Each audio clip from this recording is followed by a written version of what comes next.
Things Fall Apart by Chinua Achebe, Part 1, Chapter 6.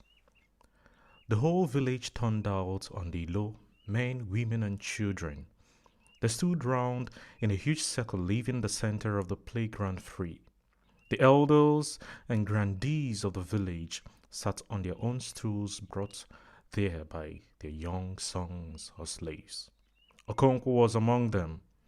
All others stood except those who came early enough to secure places on the few stands which had been built by placing smooth logs on forked pillars. The wrestlers were not there yet, and the drummers held the field. They too sat just in front of the huge circle of spectators facing the elders. Behind them was the big and ancient silk cotton tree, which was sacred. Spirits of good children lived in that tree, waiting to be born. On ordinary days, young women who desired children came to sit under its shade. There were 7 drums, and they were arranged according to their sizes in a long wooden basket. 3 men beat them with sticks, walking feverishly from one drum to another. They were possessed by the spirits of the drums. The young men who kept order on these occasions dashed about, consulting among themselves and with the leaders of the 2 wrestling teams, who were still outside the circle, behind the crowd. Once in a while, 2 young men carrying palm fronds ran round the circle and kept the crowd back by beating the ground in front of them, or if they were stubborn, their legs and feet. At last the 2 teams danced into the circle, and the crowd roared and clapped. The drums rose to a frenzy, the people surged forward. The young men who kept order flew around, waving their palm fronds. Old men nodded to the beat of the drums and remembered the days when they wrestled to its intoxicating rhythms. The contest began with boys of 15 or 16. There were only 3 such boys in each team. They were not the real wrestlers. They merely set the scene. Within a short time, the first 2 bouts were over. But the third created a big sensation even among the elders, who did not usually show their excitement so openly. It was as quick as the other 2, perhaps even quicker. But very few people had ever seen that kind of wrestling before. As soon as the 2 boys closed in, one of them did something which no one could describe because it had been as quick as a flash, and the other boy was flat on his back. The crowd roared and clapped, and for a while drowned the frenzied drums. Okonkwo sprang to his feet and quickly sat down again. 3 young men from the victorious boys' team ran forward, carried him shoulder high, and danced through the cheering crowd. Everybody soon knew who the boy was. His name was Madoka, the son of Obierika. The drummers stopped for a brief rest before the real matches. Their bodies shone with sweat, and they took up fans and began to fan themselves. They also drank water from small pots and ate kola nuts. They became ordinary human beings again, talking and laughing among themselves and with others who stood near them. The air, which had been stretched taut with excitement, relaxed again. It was as if water had been poured on the tightened skin of a drum. Many people looked around, perhaps for the first time, and saw those who stood or sat next to them. "I did not know it was you," Ekwefi said to the woman who had stood shoulder to shoulder with her since the beginning of the matches. "I do not blame you," said the woman. "I have never seen such a large crowd of people. Is it true that Okonkwo nearly killed you with his gun?" "It is true indeed, my dear friend. I cannot yet find a mouth with which to tell the story.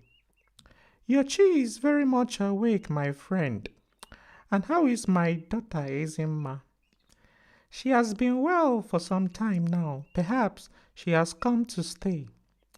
I think she has. How old is she now? She is about 10 years old. I think she will stay. They usually stay if they do not die before the age of 6. I pray she stays, said Ekwefi with a heavy sigh. The woman with whom she talked was called Chielo. She was the priestess of Agbala, the oracle of the hills and the caves. In ordinary life, Chielo was a widow with 2 children. She was very friendly with Ekwefi, and they shared a common shed in the market. She was particularly fond of Ekwefi's only daughter Ezema, whom she called my daughter. Quite often, she bought bean cakes and gave Ekwefi some to take home to Ezema. Anyone seeing Chielo in ordinary life would hardly believe she was the same person who prophesied when the spirit of Agbala was upon her. The drummers took up their sticks, and the air shivered and grew tense like a tightened bow. The 2 teams were arranged facing each other across the clear space. A young man from one team danced across the center to the other side and pointed to whomever he wanted to fight.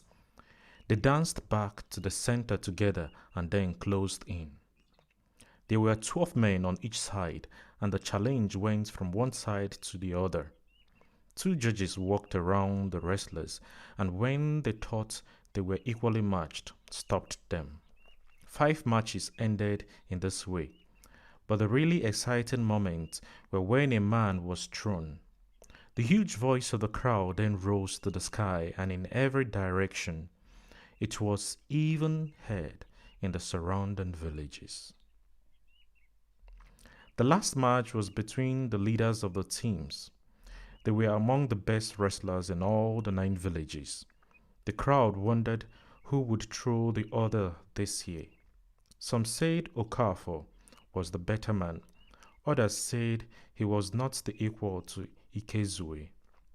Last year, neither of them had thrown the other, even though the judges had allowed the contest to go on longer than was the custom. They had the same style, and one saw the other's plan beforehand. It might happen again this year. Ducks was already approaching when their contest began. The drums went mad and the crowd also. They surged forward as the 2 young men danced in the circle. The palm fronts were helpless in keeping them back. Ikezu held out his right hand. Okafor seized it, and they closed in. It was a fierce contest. Ikezu strove to dig in his right heel behind Okafor so as to pitch him backward in the clever Eke style. But the one knew what the other was thinking. The crowd had surrounded and swallowed up the drummers, whose frantic rhythm was no longer a mere disembodied sound, but the very heartbeat of the people. The wrestlers were now almost still in each other's grip.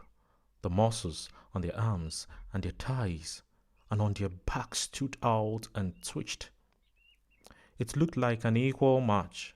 The 2 judges were already moving forward to separate them when Ikezue, now desperate, went down quickly on one knee in an attempt to fling his man backward over his head. It was a sad miscalculation. Quick as the lightning of Amadura, Okafor raised his right leg and swung it over his rival's head. The crowd burst into a thunderous roar. Okafor was swept off his feet by the supporters and carried home shoulder high. They sang his praise, and the young women clapped their hands. Who will wrestle for our village? Okafor will wrestle for our village. Has he thrown 100 men? He has thrown 400 men. Has he thrown 100 cats? He has thrown 400 cats. Then send him word to fight for us.